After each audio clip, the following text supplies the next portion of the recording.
Sure, she's solid. 16 answers. He's got like 12. No, it says no. Good evening, everyone. I would like to call to order and welcome you to the Wilbraham Regional School District School Committee meeting. It is 5:00 p.m. I see that Wilbraham Public Access is recording. Is there anyone else recording this meeting? Okay. We will do roll call and alphabetical order. Cheryl Carolina, Tim Collins, Present. Sean Kennedy, Here. Lisa Murray, Here. Rich Rutherford, Here. Mike Tirabassi, Here. and Michelle Joe here. If you would please stand. Rich will lead us in the pledge. I pledge allegiance to the flag of the United States of America and to the republic for which it stands, one nation, under God, indivisible, with liberty and justice for all. Okay, so we will begin with the discussion and possible vote to make the acceptance of Mass General Law, Chapter 149, Section 33E, the sick bank for organ donation, retroactive to January 1st, 2026. This is a motion that carried at the last school committee meeting. In some of the prior discussions about it in the executive session, there was some discussion about making it retroactive. That wasn't part of the motion that was made in the public session, so that's why it's back here for discussion, see if that's still your will.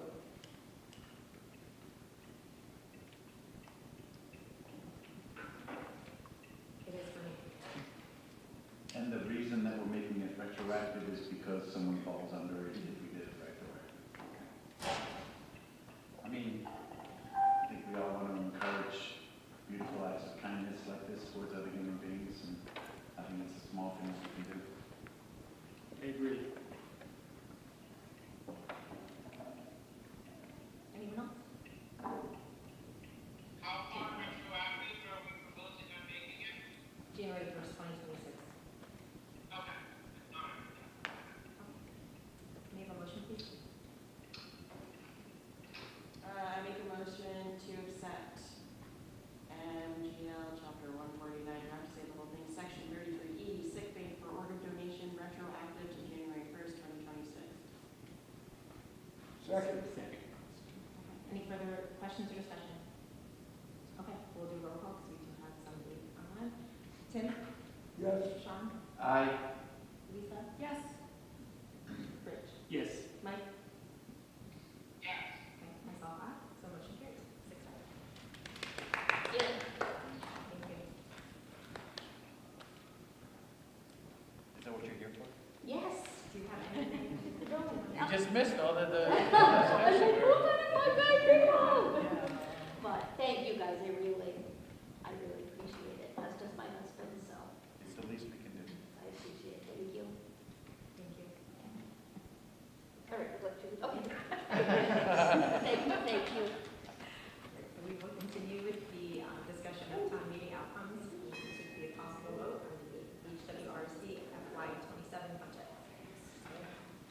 Okay, in your packet you have the version of the budget that was presented at the Wilbraham town meeting last night. I don't think that these slides were actually used in Hamden, although obviously the same figures that were presented were the subject of the vote in Hamden last night. All the motions related to the budget carried in Wilbraham. However, in Hamden, the vote related to the capital needs for Minnechaug did not carry. So therefore, technically, the budget failed by approximately $35,000. And so the purpose of this discussion is to get some direction from the school committee on how you'd like us to address that, that shortfall. My understanding, I wasn't in Hamden, but my understanding was that all of the capital projects in Hamden, whether for school or for town budgets, were held off until the fall town meeting, and that the desire was to basically make a decision on them at that time. That's correct. I have a question. If we decide to represent this at fall town meeting, does the fact that these expenses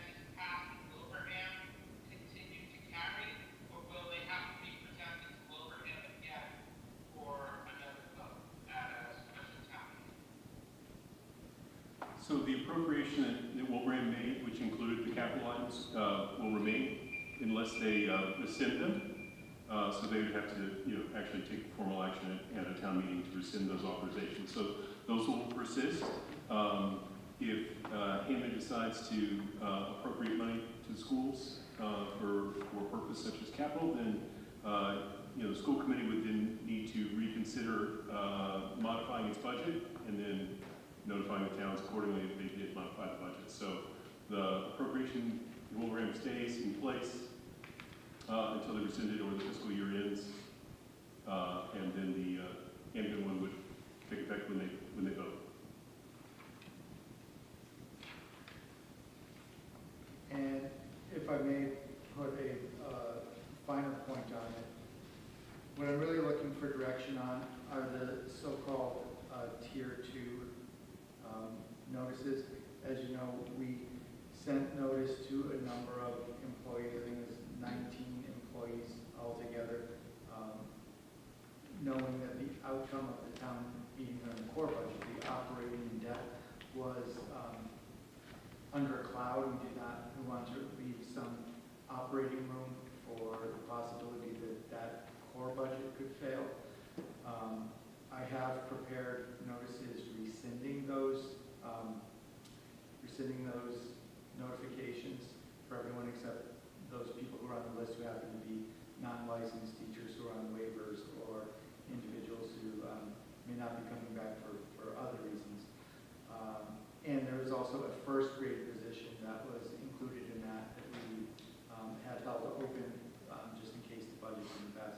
So I'm really looking for direction on whether you want us to go forward and give the principals permission to notify staff that their positions are safe or not, and go ahead and post the first grade position or not. I was at the meeting last night, and I thought the general mood of the people in that room were to support education fully. The people in that room wanted to pass the school budget. There was a thing in the Facebook on the Hampton community page this morning said, did the budget pass? And everybody said yes.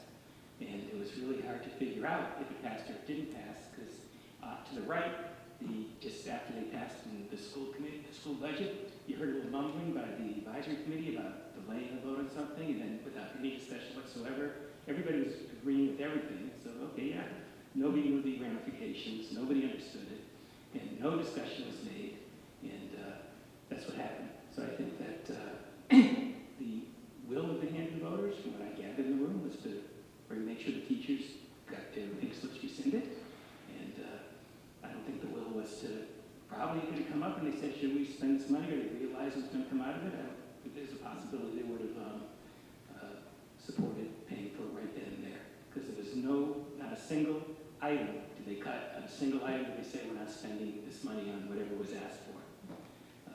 So anyway, so the answer is I would think the will would be to rescind those pink slips and figure out what to do about the budget, about the capital items in the fall. I mean, this is a problem that we know that we were going to have to start facing eventually, right? That Hampton's county mission is to deal with capital expenses in the fall, and Wilbraham's mission is they have their own capital process, and then deals with their capital expenses in May, and Wilbraham hopes that they don't have to have a fall town meeting, although they probably will have to this year. So I think that this is probably a perfect test case where we just reapply for the capital expenses from Hampton for their fall town meeting, and hopefully it will pass, and this will become the routine for regional capital expenses. We can't force the towns to work outside of their process. I don't know, that's my thought. The other thing was that afterwards I asked the advisory committee why, I asked what happened, and he said he had said to the school committee, and I was in the subcommittee, that if you put it in, you're risking the school committee budget. So he said to me, why did you put it in? Why was it there? Why was it part of the budget? That's exactly what the advisory guy said to me. And so I don't know the answer to that question. So, just So on March 17th, we had our legislator, our representatives here. It was March 17th, it was our budget roundtable, so we had a full school committee, we had the Hammond Select Board, we had members from advisory, we had members from Wilbraham FinCom here, and we discussed, all sorts of things. When we came to the portion after the representatives left, we began to discuss the HWRSD FY25 budget. And I will quote, and this was our meeting that was over 5 hours. Yes, So, I remember that well. so there was a portion very early on into that conversation after everybody left. John Flynn, this is about an hour and 55 minutes into the meeting, said, until last year, Hamden was working under the assumption that capital items were outside the assessment.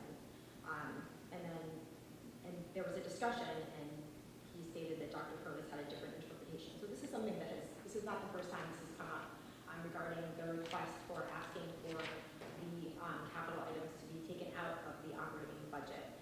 And then at 1 hour, 56 minutes and 25 seconds, Doug Boyd, who is on advisory, said capital items can draw a lot of attention, endanger the entire operating budget, endanger the entire operating budget. Again, we would be making the request that the capital items be held aside. We do it, be held aside, and then we just deal with the operating budget. You can find these in Mary's notes. Again, in the notes it says, Attorney Boyd agrees with Mr. Flynn and wishes capital items not be held captive by the operating budget. He respectfully requests capital items be held aside and to deal specifically with the operating budget. Again, he shared the town excess levy and limit and estimated new growth will be less than $1 million in new taxing capacity, and the school district budget needs to be weighed in against all other town department budgets. They also do not want to spend the entire amount of capacity. The other portion about the way town meeting went, that was probably our fastest town meeting ever. It was just over an hour. It was incredible. One of the things, if you notice, if you listen to every article, none of the other departments put forth capital items. It was, the request was asking for a level service budget and that they would be dealing with capital items at the fall town meeting. Every year, unlike Wilbraham, Hamden does have an annual fall town meeting, and they like to make sure that they're, they usually get their free cash certified. They usually know that number in July or August, so then they have a better idea of what money they have, and then they deal with those items at the fall town meeting. So I'm glad you admitted that they knew about it, that they knew, like, because of what happened last year, that it's Mass General Law. Doug, am I correct?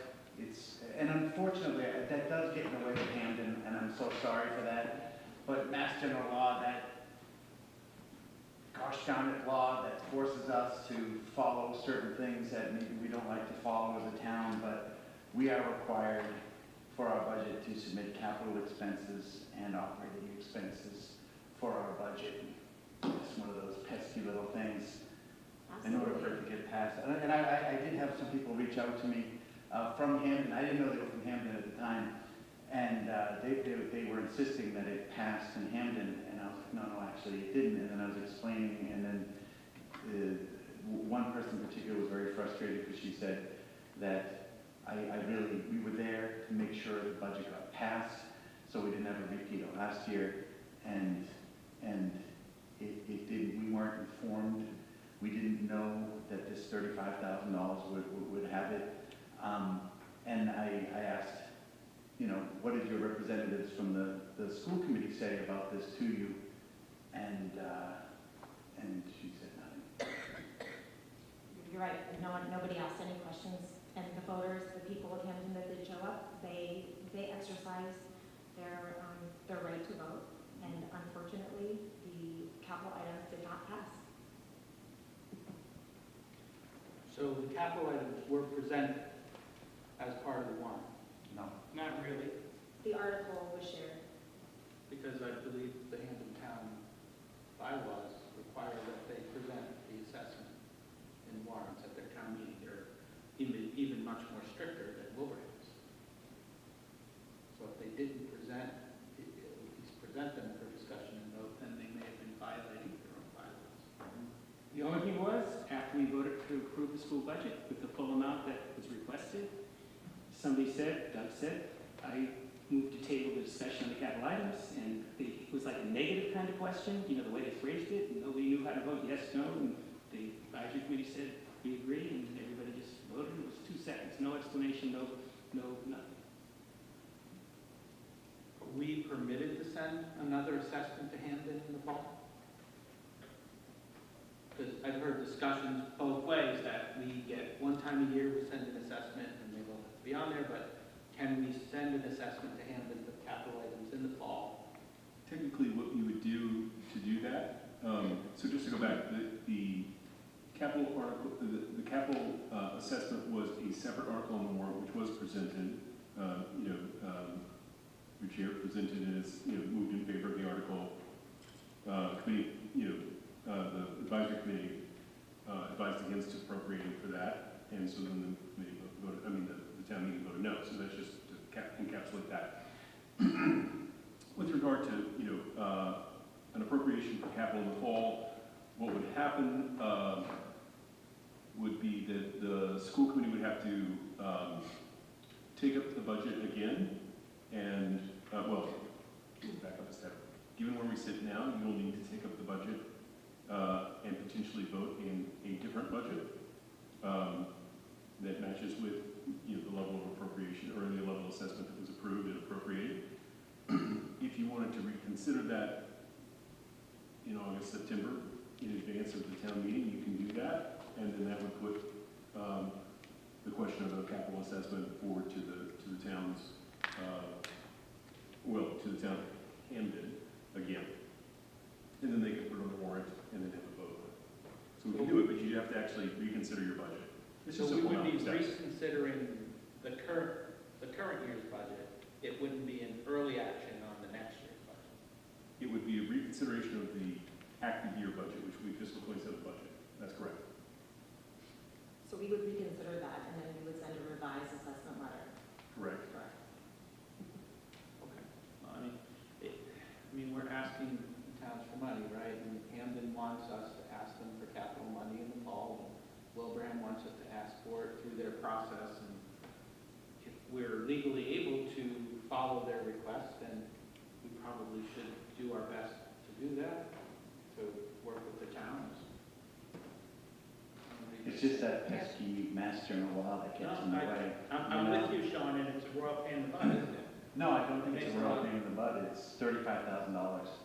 They didn't have to do the whole assessment. They could have turned down all the stuff for Hamden, but then paid for the $35,000 for the part for Minnechaug.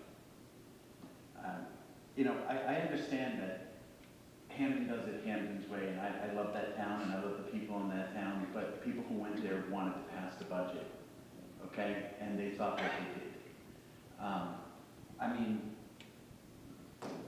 I just got to ask, Michelle, you didn't speak up, you didn't say anything, you didn't let anybody know. I know that you're also the treasurer there. I just had to ask you, and this is not me saying anything, I'm just asking you, what came first? Who were you that day? Were you the assistant treasurer of Hamden, or were you the chair of the school committee? So I showed up as a resident of the town of Hamden and a registered voter. That's who I showed up as.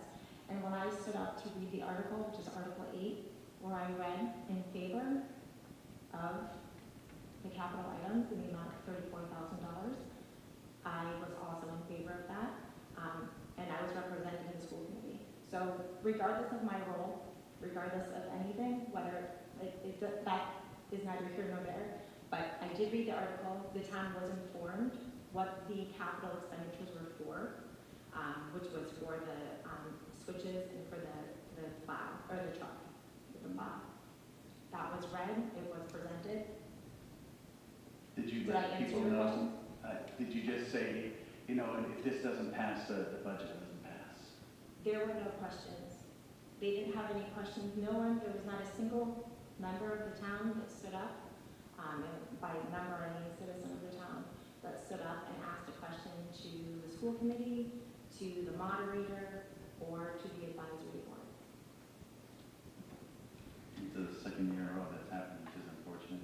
So maybe in the future we just don't do, I don't know, how do we do this? I just want to better you believe that it is my fault that it did not vote, that it did not pass in the town? I don't know if it was your fault or not, I wasn't there, you Oh, know? okay. But I would say that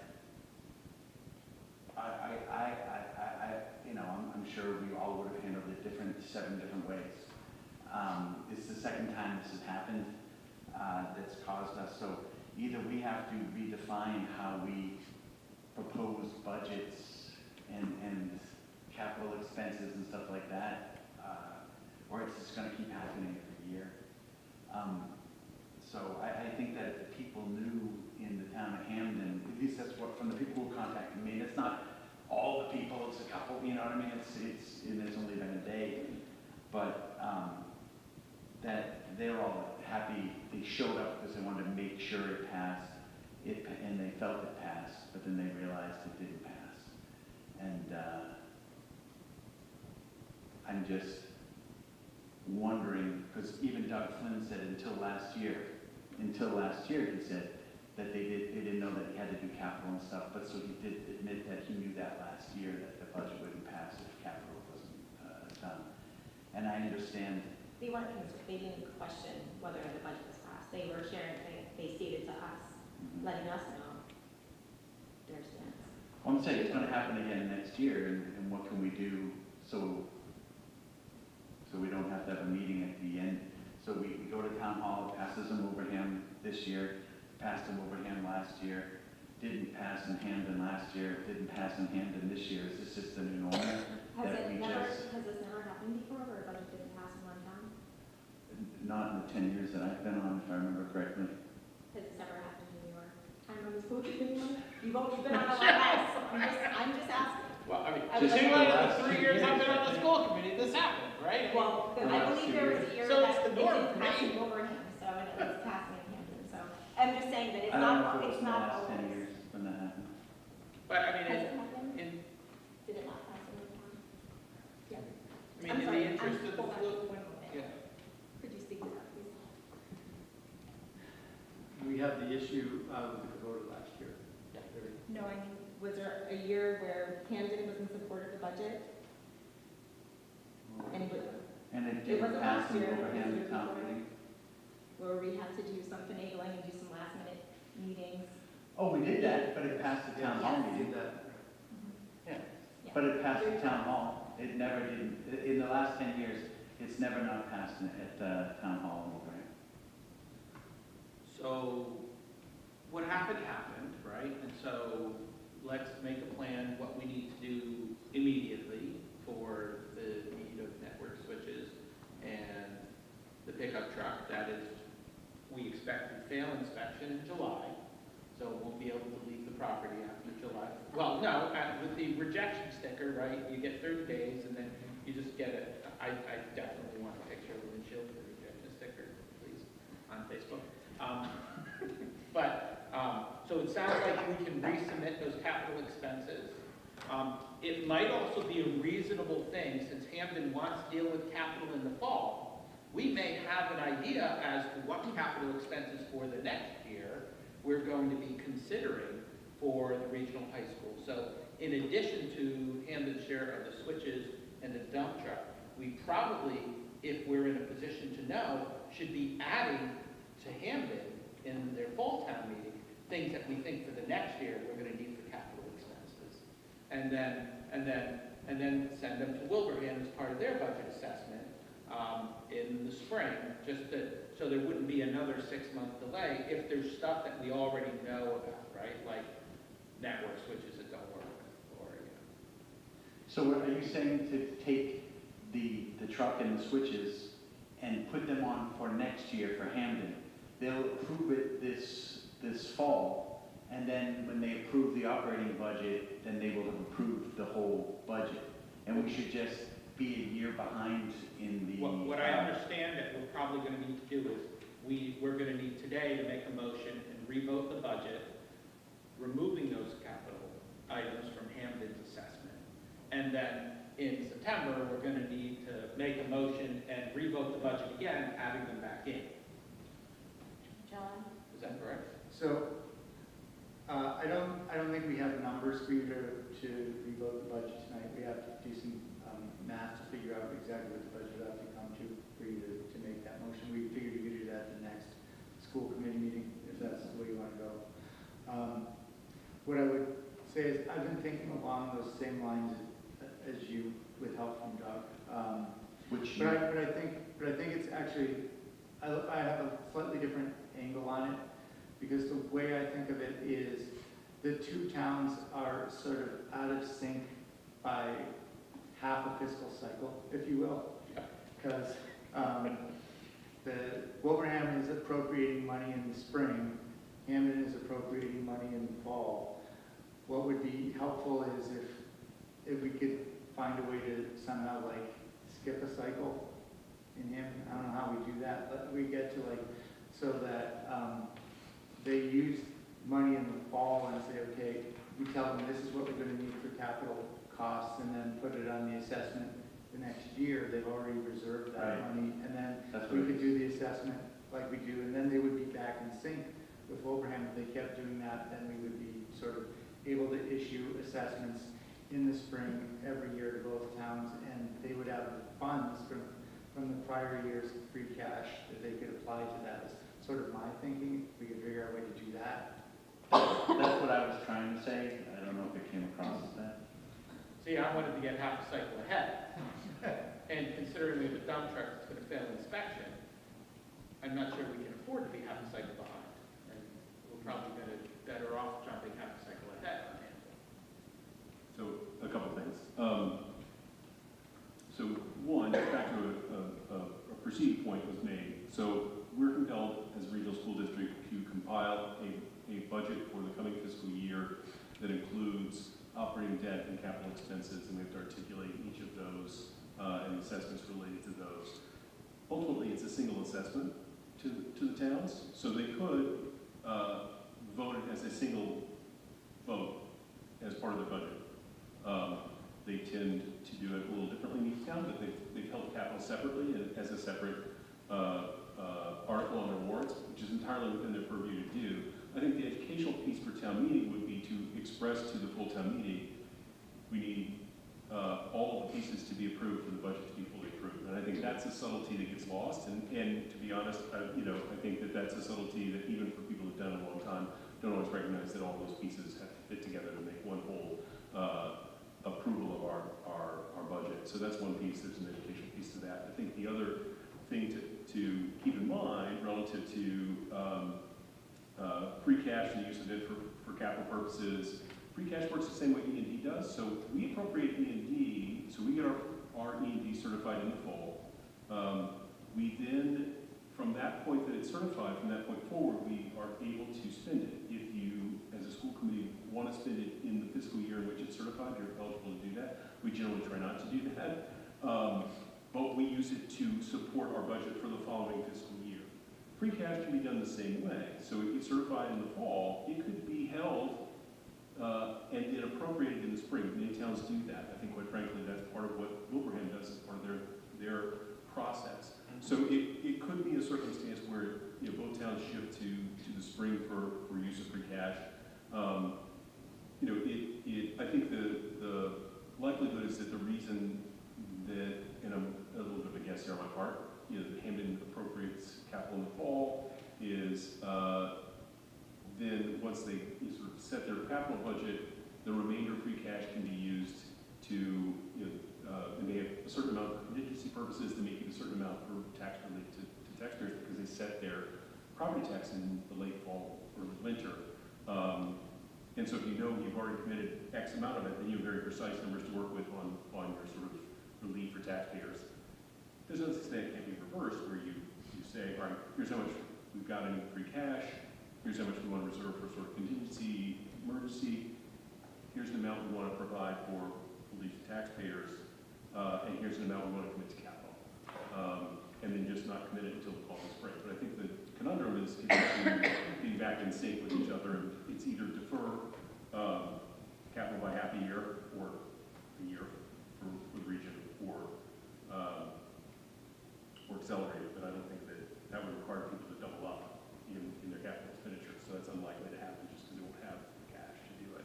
I think the issue is Hampden's spends the money basically as soon as it's certified, right? So they didn't have any free cash money because they did their capital in the fall, right after it's certified, that they already spent it.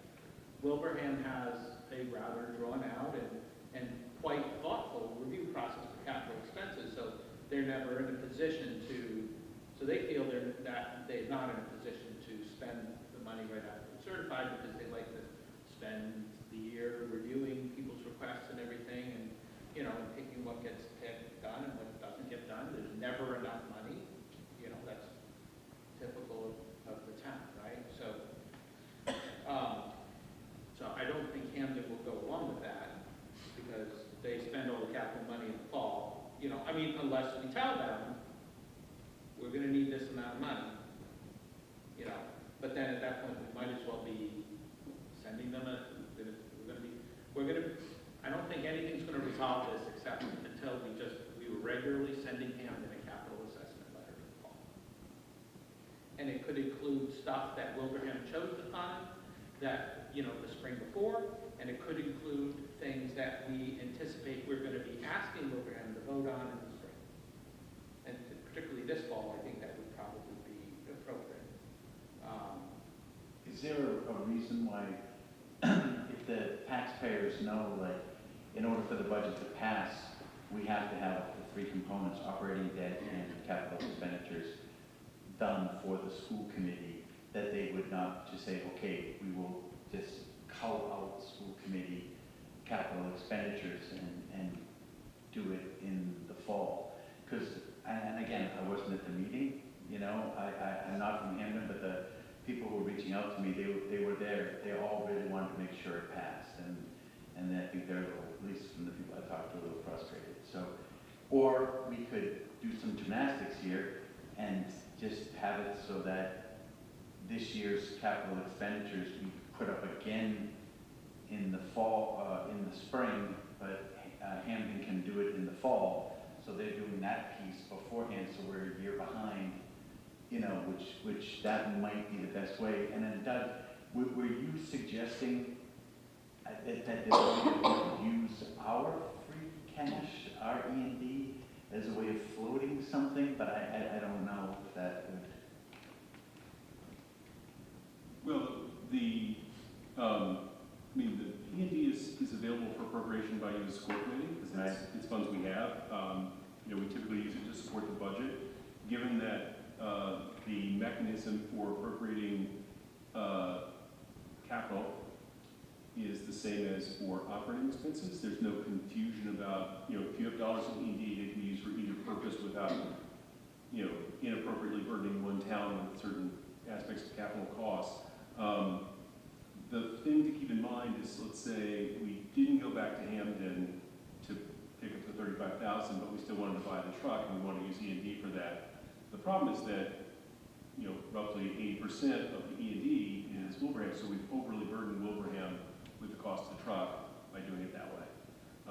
If we use some other source of funds that wasn't tied to assessments in the town, then it wouldn't be problematic. So if we use, you know, and we don't have a fund that really would be eligible for our capital projects that way. So we would have to do this delayed capital expenditure, correct? For this year, yes. Yeah.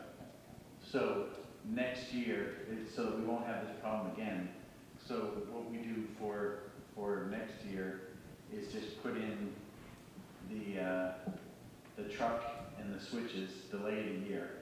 Maybe we can use some of the E&D to purchase it and then reimburse the E&D or something like that is what I was thinking. And then, so we'll just be a year behind. So we and then in the spring, we say, here are the capital expenditures for next year, you know, for the towns they can either vote on or not vote on or whatever.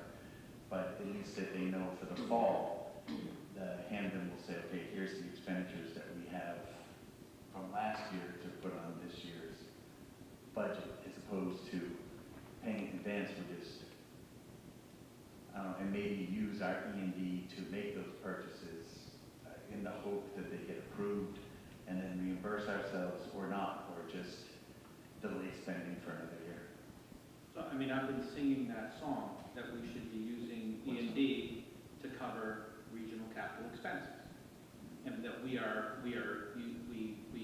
continue to use E&D to fund operating budgets for the towns are dependent on it, and it's not a responsible financial practice for funding the operating budget, because we never know how much E&D we're gonna have in a year, right? So you're suggesting that we lay off teachers, not use E&D for the expenses, and then just start using E&D for capital expenditures, don't use it for the budget, and just bite the bullet? No, Sean, as I've been advocating for the last 2 years, we need to be gradually decreasing the amount of E&D we're putting into the budget for operating expenses, and the towns will spend less money on the schools, because we'll be using that E&D to fund the capital expenses, right? So if we use that E&D for capital, we won't be asking the towns for that capital money. And don't forget, the town's capital money is their free cash, right, which comes from unspent stuff. It would be, I never want teachers laid off. I would never advocate for laying off teachers. And we're not in a position to use E&D, I don't think, to bridge this now. And even if we could squeak it by, I don't think it's a good idea to. You know, we have to figure out a way to work with both of the towns for regional capital expenses. I mean, this happened, right? This is not the first time this has happened, and you know, unfortunately, I feel like we should be compelled to send our capital expenses as part of the assessment, like we're supposed to every year in the spring, which means that every year going forward, probably Hampton is going to fail to pass the school budget, because it's going to include the capital expenses. But maybe we can do things to help them with that, like in the fall, tell them, we expect these capital expenses will be on our assessment letter for you in the spring.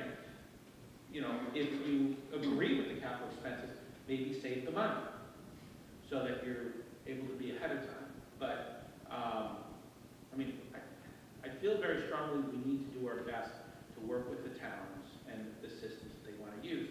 They're 6 months out of sync, and so it's going to make it awkward, and it's going to make it a struggle, and at the end of the day, right, all it's going to do is put a lot more stress on Doug and John, because we just have to plan even more far ahead for capital expenses.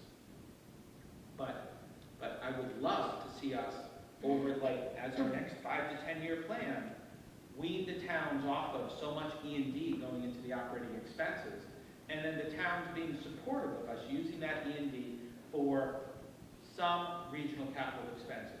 I'm not saying that, you know, the school committee should go ahead and authorize to go buy a, I don't know, $500,000 airplane for the regional school district because we think it's a good idea, without discussing it with the towns, you know, but you know, like, the network switches are not $1 million, right? And, you know, it's not a lot of thought process about them too, right? They're expired, they're going bad, they need to be, you know, repaired. You know, one would reasonably think the towns would be like, yeah, if you have E&D money saved up for that, go ahead and take care of that for the high school.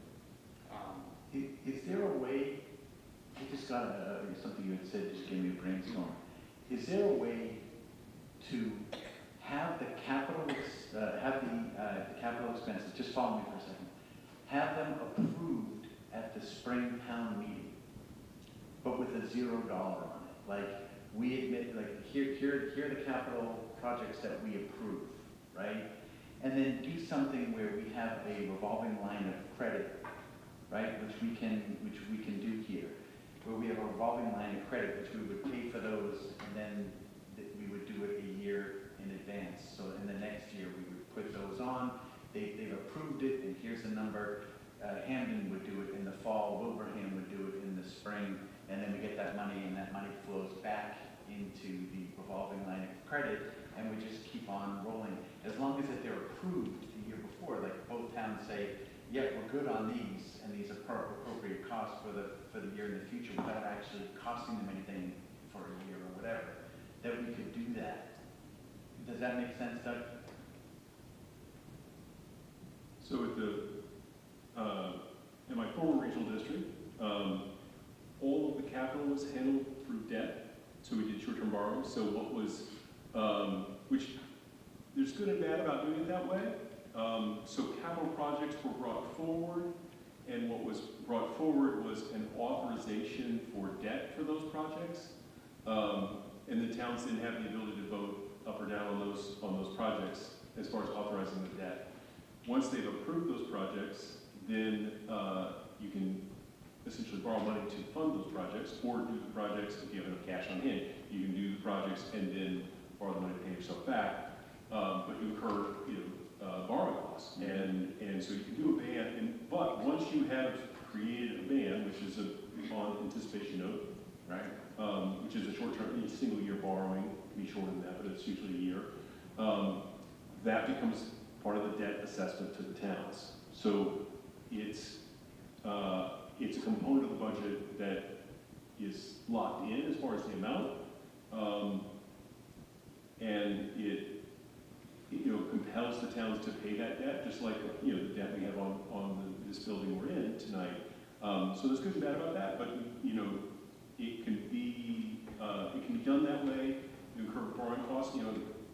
10, 15 years ago, or even 5 years ago, the borrowing costs were really low, percentage point, that kind of thing. So, to always borrow for capital as a strategy was fine, because you authorize the debt. The towns have the opportunity to say no to any one of those projects as part of their town meeting. But once they said yes, then you were authorized to borrow to do the projects. Now borrowing costs are a little higher, so it's a little more expensive. The thing about borrowing is you share the cost over the lifetime of the product, and therefore it's shared across all the people who get to use it. So there's been bad about sort of sharing the cost. It gets you out of the cycle of when a given town does capital projects, because it's all part of the budget for the year. And so if they if a town said, oh, I don't want to pay the debt anymore on that thing, it essentially takes it out of the rest of the operating budget, because you still have to pay that debt. So it's a way to do it, but it does incur costs that to do the ban itself, plus the interest in as well. Can I ask a question about that scenario? Could towns choose different debt retirement schedules if they wanted to? For example, if one town said, I've got enough free cash, I want to pay for this thing out of pocket now, I don't want this debt bill anymore, could they do that? Essentially, it could. It gets to be, the bookkeeping gets a little messy, but yeah, so in my former district, there were 4 towns that were part of it. One of them wanted to move to that direction because they like to pay cash for as many things as they could. So they were inclined to move in that direction. It would be possible to do that. A little complex, but that again would require a spring payment, so spring approval, so for July 1 fiscal year. Okay, so that it seems to be a little more refined than what I had said. So let's just say, for just the sake of the story, that Wilbraham will keep approving in the spring, and they will give it in cash, okay? But we could put, for Hamden, if they vote yes, they don't have to allocate any money, right? We could put it on that, like, almost like a bridge loan, right? And then in the fall, if they, then again, they would vote to approve the actual cash. And so it just seems to be like a little bridge loan for a short period of time that, and I'm just trying to come up with different options. I know you're brainstorming, But then we can go to the towns. It's gonna make everything more expensive. We're gonna be paying 3% borrowing costs on all the capital expenses. Or the other thing is, we're just gonna delay all these, these things, which, and the prices go up on everything, which is what it would cost for the lending. We don't have to delay them. We don't have You go to. back to my original proposal. This fall, we send an assessment letter to Hamden with the 2 capital items on it, their share of the 2 capital items on it that Wilbraham has already approved, good to go from Wilbraham. And we planned ahead any additional capital items that we think we're going to go to Wilbraham for the next spring, for the following spring. But We they put won't on have there, the money to Hamden, vote potentially, Mike, would they? well, they might, or they might not, but they do their capital review process. I mean, Wilbraham didn't have the free cash to cover every capital project we want, Right? right? I mean, they're petrified. We've got a list of like $10 million in capital projects that need to be done for the districts, right? Because cans have been getting kicked so far down the road, there's never enough money, and, I mean, this is just town finance, you know, Yeah. right? So, but if we send, you know, I think that's a good plan for this fall. We send an assessment letter back to Hamden for them to consider the capital expenses Wilbraham already approved. I think that will give them a good leg up at town meeting, right? Because at town meeting, we'll be able to present. So the town of Wilbraham already approved these, and so we're looking for Hamden to also agree and pony up their fair share, which is like $35,000, right? And then, but there might be, and then we are anticipating, but we'll probably have other capital items, right? You know, maybe another, you know, $100,000 of capital items on that list. Like we have Hamden the can switch review. for Green Meadows was on there, right? Or whatever they called it. I think we took it off entirely. The only things that we brought forth were organizable. So there was nothing for Green Meadows that we put through? Okay, I know there were talks. No, it was, but I don't think it was voted on last night. They didn't put it on the warrant. They weren't compelled to put it on the warrant because it was a town capital project, so what they. Right, so we did give it to them, and that was in the form of how much money? It was like roughly $1 million, if I remember correctly, correct? No, it's like 180,000 for the So switch. it's like, Yeah. it's just a generator transfer switch. Yeah, for some reason, I thought they had to do the whole wall, and it was, okay, so $150,000. So we're gonna go to them for the 35,000, the 150,000, and then whatever expenses we think that we're gonna have just for Minnechaug for next year? Can I just, two things. First of all, I would say, I think it's important to segregate the $150,000 from the Minnechaug expenses. Any expenses related to Green Meadows don't cause a problem with the budget. Because those are just town expenses. They're like when we have expenses for Mile Tree or Stony Hill. If those don't pass, it doesn't affect the budget. You know, they're just town expenses.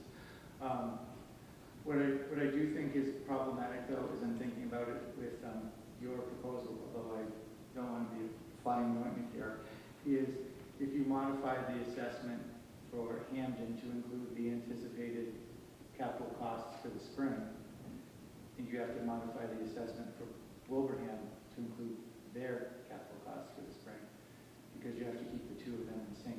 So you create another out of sync problem, you just push it into another year. But Wilbraham won't vote on it until the spring town meeting. But you're talking about, I'm assuming that this is a assessment for FY '27 you'll be sending them. Right. Yeah. No. Well, we'll be including the capital stuff from the FY '27 budget, and then if we think there's going to be additional capital items that are regional for FY '28, we also include those in the letter to Hamden, so they have the opportunity to approve them in the fall, and then we'll ask them to approve them in the spring. So they're not part of the assessment, but we're requesting authorization at this time, so they're lined up for FY '28.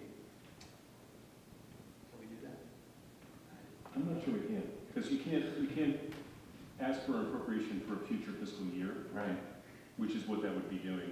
You'd be asking for fiscal '28 before they're ready to take up the debate about fiscal '28. So you would be compelling them to take action on a fiscal year that they don't have the rest of the budget to work with. So I think, I'm not sure legally we could do that, but I don't think they would want to, even if we could do that. All right, so we're going to be stuck half a cycle behind. So we can reassess Hamden in the fall and use the money that Wilbraham has appropriated, and if Hamden approves the $35,000 or whatever their share of that is, then go ahead and replace the pickup truck that's going to have a failed inspection sticker on it and the network switches.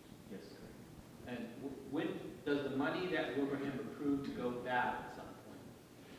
It's been appropriated for the entirety of the fiscal year, so unless they have a town meeting and rescind that authorization, it's available for. So when is the end of the fiscal year it's been approved for? June 30th of 2027. 2027, okay. All right, so the plan for the approve capital expenses from Wilbraham would be to reassess Hamden in the fall to get those funded. Maybe we can approach Hamden and ask, hey, if we know about capital expenses that are going to be regional, that are going to be on the spring assessment letter, can we let you know about them in the fall? And if you agree with the expenses, you might reserve free cash money. You know, they have the prerogative to not spend it, right, and to reserve free cash money, so they might be in a position to ask the town to approve it at their springtime meeting, going forward into the future to match up with Wilbraham. Yes. If we know about things far enough ahead of time, right? Sometimes we don't, right? But isn't that what we do in the budget and finance subcommittee? We have a list of all the capital items for the next like 10 years. So We do, but we refine them, and of course, we adjust, sort of what we put forward to the capital committee, really both towns, at the beginning of the budget process was a much larger set of numbers, than could be funded, which we, to a large extent, sort of knew, and we knew we would have to trim it down. But once we got feedback from them about what their capacity was, then we, adjustments accordingly to do that. And of course, then you have things that sort of surface unexpectedly in a shorter time frame, but generally you try to be as planful as you can about that, not have too many of those, but stuff breaks sometimes. It just sort of moves to the top of the list. But yeah, I could go and pull a list right now of things we anticipate for fiscal 28, whether or not they're fully fundable or not, like either of the communities is probably not something they can do. And prioritizing those at this point, we'd have to go through that process of looking at those a little more closely before we offer anything to either of the communities to evaluate. It can be part of our whole process for sure. one other question, we were talking about borrowing, we were saying how 5 years ago, it was relative that your fees were not very high based on, you were paying 0.5%, 1%. What would you be looking at now, say if we were to do it right now? So I get an update on bonds, which are typical sort of, the borrowing costs for a bond and a band are not wildly different from each other. And it has recent bonds, typically fairly large amounts of money, but not always, sort of throughout the New England region. Those bonds are ranging in the 3.5% to 4.25% range right now. And bands will be a little bit more expensive. There's a whole host of things that play into that about how much you're borrowing, what's your bond rating, et cetera, et cetera, et cetera. But there's some fixed costs with taking out a band too. There's just like closing costs on a mortgage. Same kind of thing for taking out a band or a bond is there's a certain amount of cost to that. Taking out a bond is a much more expensive proposition. But for a band, it's modest, but it's non-zero, which sort of adds as well to the sort of cost of borrowing. And then there's interest, and those interest costs are, like I said, probably in that 3.5%, 4.5% range right now, whereas 4 or 5 years ago they were in 0.5%, 3/4, 1.25% kind of range. I don't think that we should borrow money to pay for something that the town of Hamden has already voted and said no. At least that's the initial review. They didn't vote no, they said that they wanted to. So for that warrant, they did a move no action? So they voted, yes, to move it to the fall town They meeting. did a move no So action, they so didn't vote second. that was very clear, it was they were not voting on it for last night. They were requesting that it be moved to the fall town meeting. I'm pretty sure they would have voted for it, if somebody had said it's going to keep the school budget. People are very pro school budget. I'm just, yeah, but Hamden Advisory didn't recommend that they vote for it, and they didn't even bring it up for a vote. I feel like if we borrow money to do it, would be undermining, I don't want to be undermining Hamden or the officials in Hamden in that way. Not to mention, I don't think it's a good practice to start increasing all of the capital expenses by 3.5%. So I'm looking at, we can go to Hamden with 3 different options. The first option is we can just go a year behind. What Wilbraham approved here, they can approve in the fall, and it's really, I guess we just have them approve it first in the fall, and then we go and give it to Wilbraham, whatever was passed, for the spring, and so we'll just be a year behind, okay? Like, so we will redo the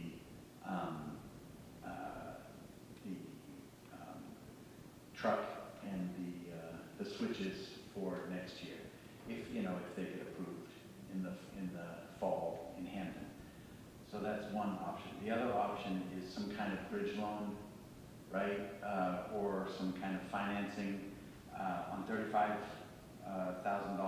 4.5% is $1,575 for a year, though, right? But I don't know if there would be some bridge loan or something that we could do there, whether the district makes the loan or whatever. Or we could ask them just to change the assessment dates for capital, just for Minnechaug, and if we go to them with those three options and then see which one that they choose, and then we can go from there, unless someone can think of a fourth option.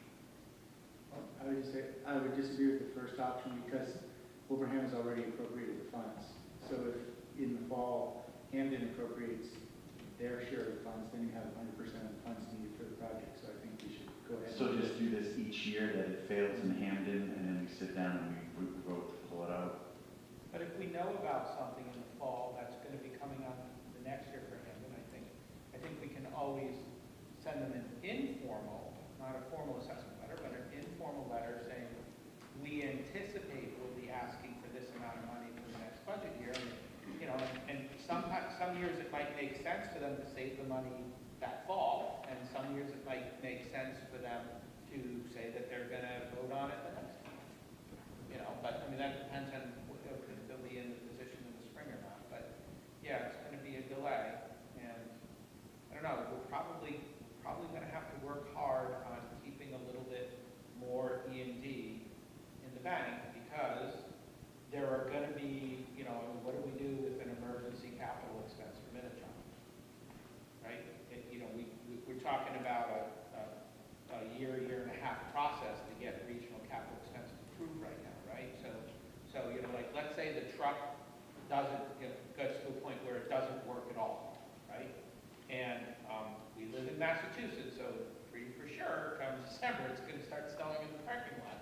And neither town is responsible for plowing the parking lot. I guess we could always contract out with an outside service to plow the lot, because we no longer have the equipment to do so, which would probably be a higher cost. Well, a lower cost short term, a higher cost long term. So I guess that would be a stopgap that we could do. Or we could just borrow money. Or we could borrow money, we could vote to borrow money at that point, and then each of the towns would have 45 days to have a special town meeting to challenge the borrowing of the money if they wanted to. Just and remember, no action is approval. Yeah, we can't raise tax revenue. Nope. Both towns can. We can do borrowing. We can get some kind of loans. Yeah, I think, or maybe we talk to some citizens in Hampden and ask them to bring forth a motion at the next meeting that says, hey, we want to move capital expenditures for Minnechaug to be voted on in September. Maybe something like that could be a possible. Well, that's what they solution want to as do. well. They want to vote on them in September. They want to vote on them in the fall. I'm sorry, in the spring. I know. Yeah. I thought that was what you meant. Yeah. So we do have, Tim going. I'm curious of how this is going to affect our action on the middle school. Because we're going to need capital to do the study on whether it's renovatable with an addition or whether it's not renovatable. Both select boards have expressed informally that they thought it would be reasonable for the school district to borrow the money for the assessment study, especially because some of that expense would then be reimbursed and then rolled into the loan for renovation, repair, or construction. Yeah, I thought it was approved. The 100,000 was approved. No, he's talking about, I think Tim's talking about the eventuality that we get invited in for the middle school core building program. Right. Right, we're gonna need like about $1 million, I think, for that assessment study, correct?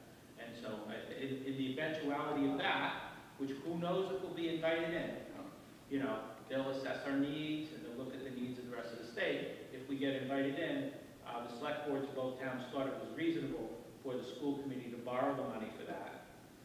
And then probably there would be a town vote as to whether or not it would be okay for us to borrow that money too. Well, there doesn't have to be. There only But has to I be a no expect vote. that- It doesn't have to be a yes vote.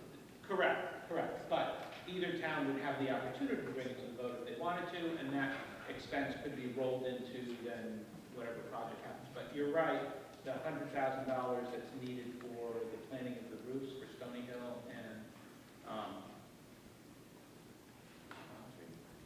and Mile Tree, those were approved. Right. The Wilbraham town meeting, those were Wilbraham buildings, so they were on board. All right, I want to ask a question to John. John, you said you wanted direction about the pink slips, and I'm hoping that you heard that you said we want you to tell the teachers they have their jobs. Was there anything else you wanted direction on? No, that was it. Okay, so is there any, I just wanted to make sure, because we are having a long discussion, that we're not missing things that John wanted direction on. Well, I'm sorry, I was actually, do you want me to post the first grade position at Mile Tree being vacated by retirement? Yes. Yes. Okay, thank you. So I'm like to, we do have a Hampton resident in the audience. I don't know if you have anything to add. I know you're just here as yourself. I'm not sure if you have anything to add. There's a lot of. So is this public Water. comment? No, I'm just, you know. Public comment? Not public comment. Okay. But just, I'm just asking. Want to know what you heard. John Glenn, 44 North Road, Hampton. A couple of points that I'd just like to add in based on what I've heard. I think a lot of this came about because of a bit of a change after decades of precedent in how the budget was submitted to both towns. And go back to, and John's aware of our feeling on this, we talked about it at a different meeting, that capital items have always been outside the budget assessment. And I know your research has shown, in your opinion, that that is an incorrect way to present it. It needs to be lumped in debt operating capital. As we've said before, and I'm not here speaking for the selectmen, this is just on my own memory, this can present an opportunity for extreme fluctuation in the town budgets because you never know what the capital is going to be on an annual basis. You have a pretty good sense that the operating budget is going to go up by roughly the same percent every year. It is what it is. I think what I saw at the town meeting last night was an unwavering commitment by the people in Hampton to support the operating budget submitted by the school committee. When the budget vote was ended, I don't think there was any opposition to every number in the budget. And some of those numbers, we deleted a police cruiser, we deleted requests from the Parks Department, we deleted requests from the police for new weapons, just so we made sure that we had enough money to cover the assessment number for operating from the school committee. Worked it out, that was great. What has happened in the past, and I think, Mike, you alluded to it before, is that typically capital things come back in the fall when both towns have a little sense of what they call free cash availability to buy capital items. And we've done that historically in Hampton. I think, John, you talked about a possibility that you might hold the Wilbraham vote in your pocket and wait for another positive vote in the fall, and then you've got two positive votes, and now you can do the capital purchase. And that might be the way to go in your thought. It makes it a lot easier than just, borrowing or something like that, and then you wait for that to happen. Do we think that's a stronger possibility? Those who've been around the towns know that typically in the fall, you buy capital items. We hope to be able to take care of the police department when they pause their things as well. I'm sorry, Mike. So I think that that's probably what we're going to be doing going forward, right? But I think the capital items will have to continue to at least be put in the assessment letter. I worry about that. I worry about that in your current assessment letter because what you put in the assessment letter, I think, has to be agreed to before the start of the school year. And this is what I direct this to John. That is there a possibility that you might have to amend your assessment letter for right now, and then, whatever it is, 30 days prior to the Hampden Fall Town meeting, submit a revised assessment letter that now includes the capital item. John, I worry about, does it have to be correct at the start of the year? Since that question is to me, first of all, let me say thank you for all the work you did to support the school budget. I really appreciate that. I know it was a big ask in Hampden this year. And it was potentially a lot of teachers in Hampden this year, so it made a big difference. That is, just before you got here, we were talking about that process. There is a process by which that can happen. Right now, because the budget technically failed, the school committee has the opportunity to reconsider. They can reconsider the budget between now and the end of the school year and issue a revised assessment. They can then reconsider the budget actually as often as they want to and issue a revised assessment. So we were discussing that process. What you had walked in on is a sort of problem solving of, is there a way we can sort of take some of those steps out and try to get ahead of it, because we can foresee that this this thing is probably going to reoccur in the future, and trying to figure out if we could sort of proactively prevent it, because it's not a result that I think anybody wants. We want to try to sync up the votes of the two towns if we can, so that everyone's on the same page and we can pass the budget with a minimum number of votes. That's really what we were talking about. I think I've heard earlier meetings, and maybe even Sean had mentioned it, that you had the Wilbraham Fund that was created back when we established Minnechaug, that we didn't want to go down the path of having maintenance issues that couldn't be funded. So we put some aside, put some aside, put some aside. And that gets where an opportunity to fund some of these things, because the school committee can therefore spend it from that in your own meeting. If you had $500,000 in the Minnechaug stabilization fund, if you will, that's where you spend the money on capital items. And it's funded because you put in $50,000 on an annual basis. It's not a disruption to the budget. It keeps it level, and there's an opportunity there. Back to the other point, and I think I've heard questions about where we stand on Hampden-specific school projects. I know there was discussion on them, but again, as we've done in past years, we took care of them in the fall. As we had, items here. There was also some joking about that. I think the transfer switch for $150,000. I know that one of our select board members offered to do the work for $600 each time it needed to be flipped. Save you a ton of money, because it's only a trip once in the past year. It's a good, he might be down to 500. You need to talk to him. So we have used the stabilization fund, correct? We use the stabilization fund in this year's budget for the heat exchanger here. Yeah. I can go back that way. How much is left in that fund? I'm not sure. I believe I'm not even going to guess. I'm not sure. I think the stabilization fund is a great idea. It's, now that the building's getting older, the property's getting older, if we wanted to use it to cover a higher percentage of projects, probably the contribution to it would need to be higher on an annual basis. Like your house. Exactly, right? So I think that's a good conversation probably to have the next time we're kind of all together with both towns and having a meeting that, if we want to step up what's going into the stabilization fund. And also I think it's important for us to get a feel from the towns the types of expenses they would be okay with us just authorizing to be used from that fund. Because, I know that some officials in the town, don't want to see too much money spent without people in town having a vote at town meeting to say yes. So instead of doing a loan or a bridge loan, we would take that money out of the stabilization fund for Minnechaug.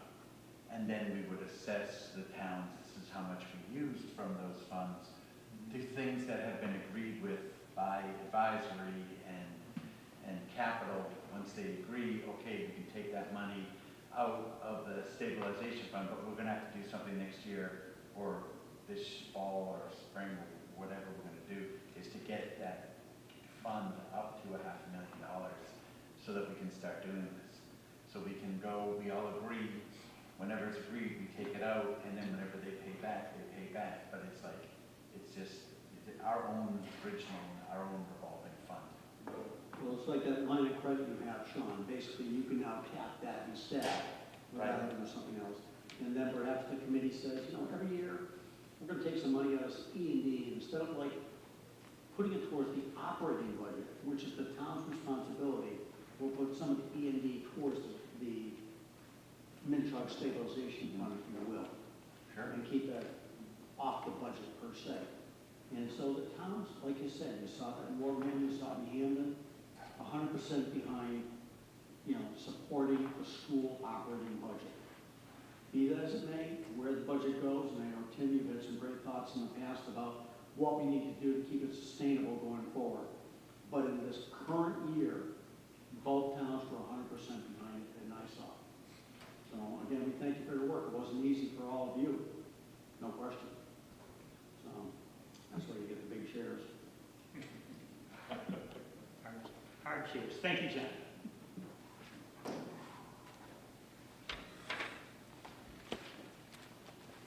So, I don't know, let's bring this down to the subcommittee, right? And we can talk about, you know, how we address this to Wilbraham and Hamden, what do we do? What monies do we ask, like, where do we need that fund to be to do this? And then we can just start pulling our capital expenses out of that fund once agreed upon by the towns, right? And then we just keep filling it back in at whatever time. So I think in the early budget process, whoever's on the finance and operations subcommittee, that would be something for them to work on, you know, and like I've been saying is, you know, to gradually over time, you know, I was looking to save money in E&D, but divert money to Minnechaug stabilization is just, is basically the same goal, but like, it can only be a little bit more each year, right? Because the towns are, you know, the operating budget can only go up by so much every year for the towns to be able to not choke to death on it, right? And so we can't, you know, I mean, we've got over $1 million of E&D in the operating budget, right? So we couldn't take half of that away in 1 year, in addition to all the other things that go up, right? But, you know, maybe, you know, the next operating budget, maybe we can put $100,000 to stabilization from the E&D instead of going to the assessment budgets and then keeping that 500 in E&D that both towns agreed was the responsible thing to do. And then the next year, we might be able to put 200 from E&D into the Minnechaug stabilization, right?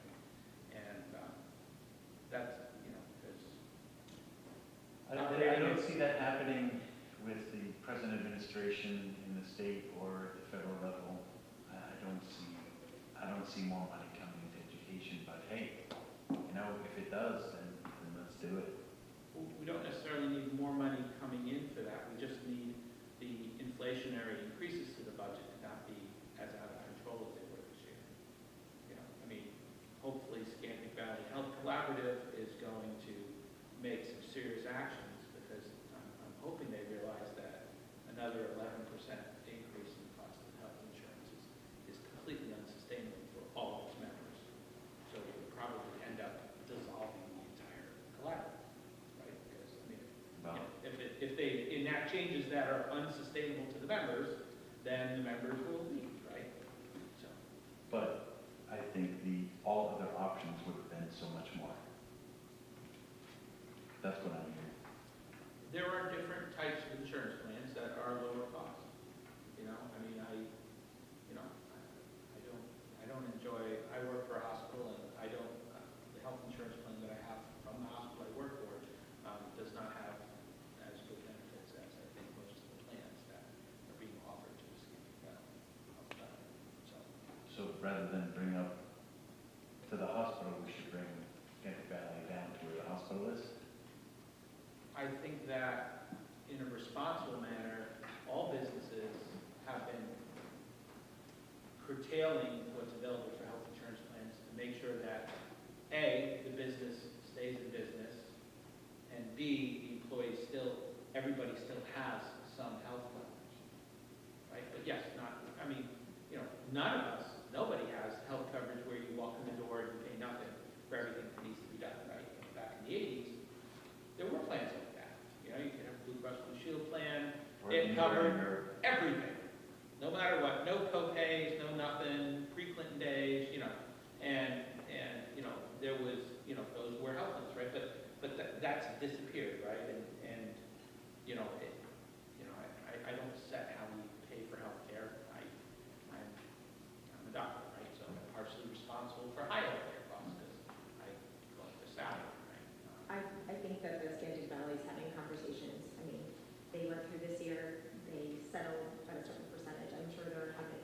many discussions and exploring options for next year because, again, these increases are detrimental to everybody, and they are not sustainable.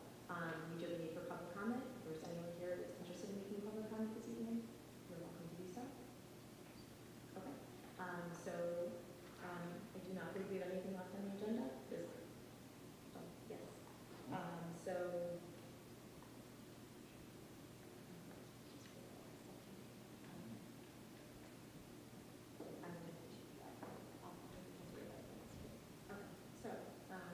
May I have a motion to adjourn? Motion to adjourn.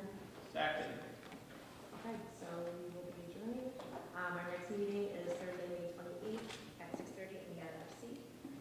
Roll call. Tim? Yes. Sean? Aye. Lisa? Yes. Rich? Aye. Mike? Yes. Myself, aye. We are adjourned 6:16. Thank you. You said May 28th? Correct. See, on the count. Yes, on the count.